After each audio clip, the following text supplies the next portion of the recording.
Happy Labor Day, everybody. I'm off to work for a little while. It's a rainy day here, misty. Gonna work on the kickstand for a little bit. Tell you one thing, guys, if I ever wanted to start stealing cars, I would just stand in the parking lot at 7-Eleven. Why is it that when people go to 7-Eleven, they refuse to turn off their cars? Do they think they're gonna get in and out of there faster? I just don't get it. So even in the good neighborhoods, they steal the cars. People are dumb. Okay, guys, I want to make a kickstand. The legs are going to be 8 inches, and they're going to follow the front of the frame rail. I'm going to use this 5/8 tube.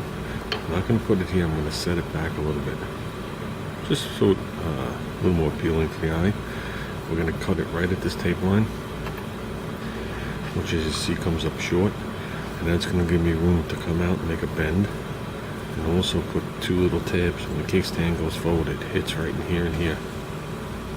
So, okay, something like that should look good. Set back just a little.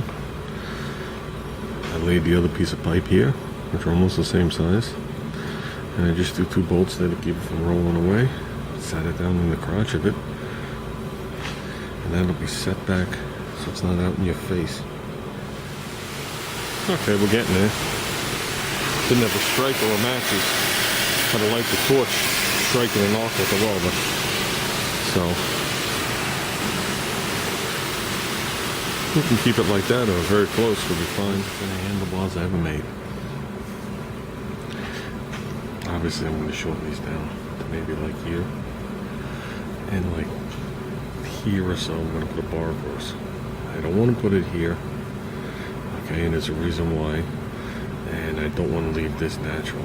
I want to make sure that we're not relying on this bend, even though I think it'll easily hold up the bike. I was going to do an override in the spring, but it just got too complicated by the way this bar is. Trust me, I thought about that for days. So basically what I'm going to do is I want to put a piece of flat bar here, with like a bump on it. So when it goes by, these have to come out and back in and go dink and lock in. And they'll probably be flush at the bottom. Maybe a little curve in them, so they always guide in. So there'll be 2 of those. So when they go in, the ball's gonna have to go spread apart. I mean, how much? An eighth of an inch and lock in. So if I put the crossbar here, first of all, if the ground's uneven, it'll rock. Even if I move it up, then this ball won't be able to spread apart. So I want to do it like right here, give or take. I'm gonna do that after it's all done. And that's when I'll nip these things down to. Okay, guys, that's what I come up with. 2 inches from here to here. That should be more than enough for me to catch my foot. That's on the side without the pull cord. And that'd be more than enough. 4 inches into the ground should be enough. Unless I'm putting it in quicksand. So, probably gonna go just the way you see it. You know, the tube sitting here, obviously not this lower tube. The tube sitting there, and I gotta make 2 little pieces sticking up so when it comes forward they hit here. So I'm gonna work on it right now. I'm gonna tack this thing on with just 2 little tiny tacks for now. Okay, this is what I've come up with. I already had it on the ground, the front end on. The vice grips were slipping on me, but this is obviously gonna go up like that, but it has to weight on it to match the other side. More than enough angle. And these things measure out at, still gonna lift up just a little bit. A little over 8 inches, 8¼ inches, give or take. So it's more than enough to get the front wheel off the ground about that much.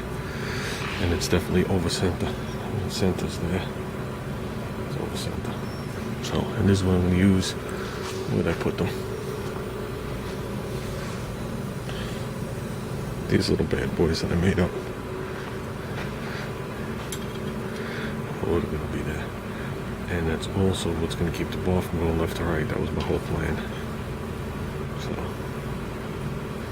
I'm going to tight up against the bar and weld it 3/4 of the way around on both sides. So I'll have to lift that just like that.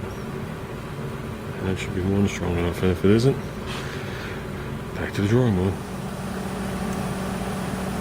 Okay, I laid a couple of beads under there. Now we're gonna put like a gusset here. It's the only place I can really fit one, just to have a little extra for when it tugs on it. So, okay. Put a weld here, had that there. These just have 2 small welds. I'm gonna weld them around. Look at that. I don't think that blade's coming off. So it would be nice to put one here. I might. Very thin sliver. So it's definitely going to tug on the end of the tubes. I don't think this thing can rip it off. But there you go. It almost looks like I'm pulling a wheelie. That should have the wheelie bars very close to the ground. So now we just got to make the tabs that hold it up.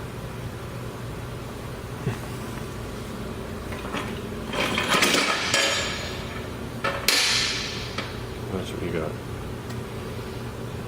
Not bad looking. And we'll unlock it off the tabs. For goodness sake. Put my foot on it.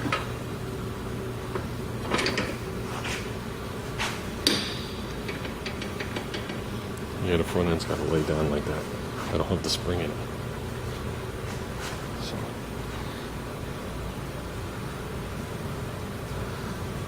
I think we're doing good, guys. This is the last piece of fabrication. And we can start painting. Okay, it's done. Could use a little cleaning of the welds. A little cleaning here. But that's basically what I did, was I made tabs here. And I rounded over the edge and put a bead of weld on it. So you can see on the inside. No major welding. So, a little stiff, could use some oil, but we're not oiling them yet. That's it.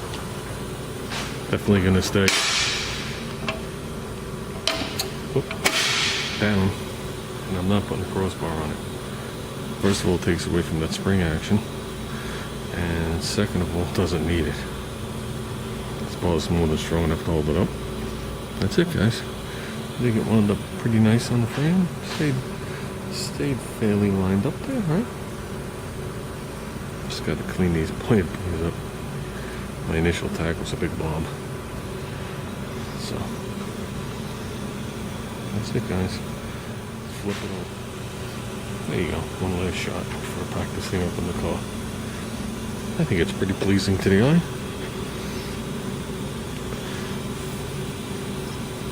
Have it tucked under here.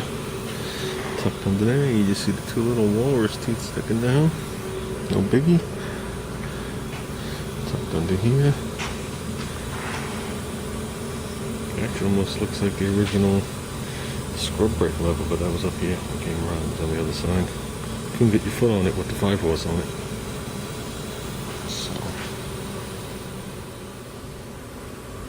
And the price for the parts total was $6.70 some odd cents today. That was with tax to make that.